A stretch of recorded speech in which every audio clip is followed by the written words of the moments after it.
अस्सलामुअलैकुम सामीन। 5 शाबानुल मुअज़्ज़म और 25 जनवरी है। आज की ख़बरों की शुरुआत इमाम व ख़तीब क़ारी मोहम्मद अरशद जयपुरी की तिलावत कलाम पाक से की जा रही है।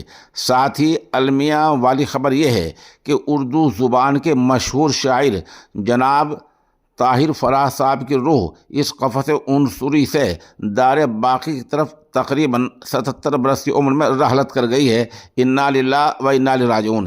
ताहिर फराद मशहूर शायर हुए हैं जिन्होंने उर्दू ज़ुबान की आबियारी के लिए कारहाय नुमाया अंजाम दी हैं। ताहिर फराद ने जहाँ गज़ल गोई की है और बहुत सारी मशहूर गज़लें कही हैं, वहीं उन्होंने हमदिया और नात कलाम भी कहा है और ख़ास तौर से मिली मसाइल की आवाज़ बुलंद करने के लिए भी उन्होंने शायरी की है। इस लिहाज से भी वो सदाबहार हैं और बरसों तक याद रखे जाएंगे। तमाम सामीन और नाज़रीन से मरहूम की मग़फ़िरत, दर्जात की बुलंदी और पसमानदान के लिए सब्र जमील की दुआ की दरख्वास्त की जाती है।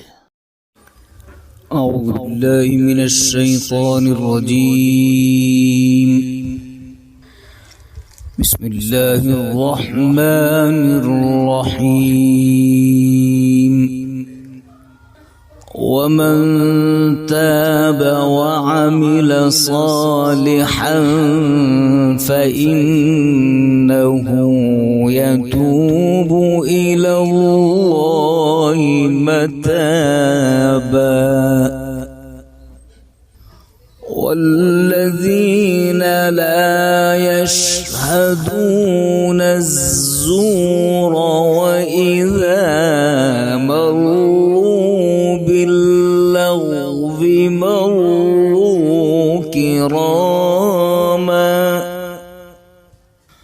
वल्लज़ीन इज़ा ज़ुक्किरू बिआयाति रब्बिहिम लम यख़िर्रू अलैहा सुम्मन व उम्याना।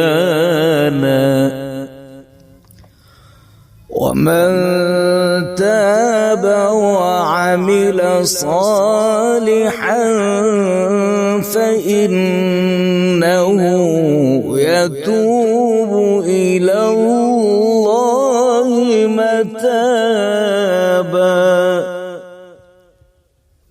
वल्लज़ीन ला यशहदून अज़्ज़ूर वइज़ा मर्रू बिल्लग़्वि मर्रू किरामा।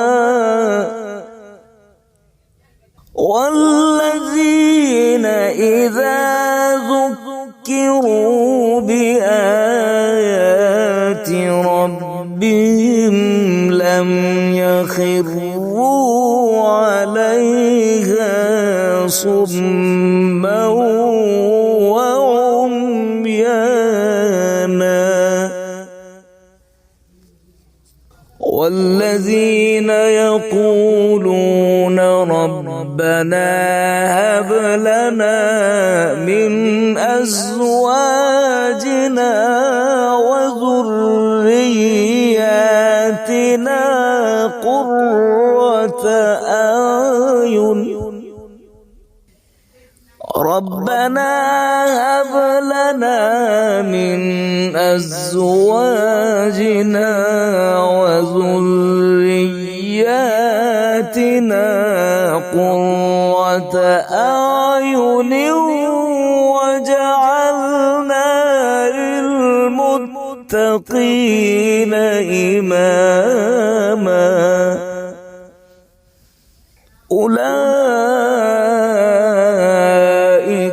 يجزون الغرفة بما صبروا ويلقون فيها تحية